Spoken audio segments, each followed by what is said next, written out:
सत्यानन्दचिदात्मने सर्वान्तरात्मने श्रीमद् वेङ्कटेशाय मङ्गलम्।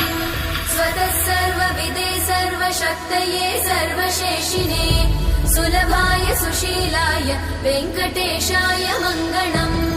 परस्मै ब्रह्मणे पूर्णकामाय परमात्मने प्रयुञ्जे परतत्त्वाय वेङ्कटेशाय मङ्गलम्। आकालतत्त्वमशान्तमात्मनामनुपश्यताम् अतृप्त्यमृतरूपाय वेङ्कटेशाय मङ्गलम्।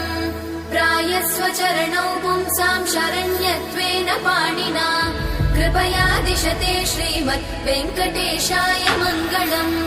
दयामृततरङ्गिण्यास्तरङ्गैरिव शीतलैः अपाङ्गैः सिञ्चते विश्वं वेङ्कटेशाय मङ्गलम्। स्रग्भूषा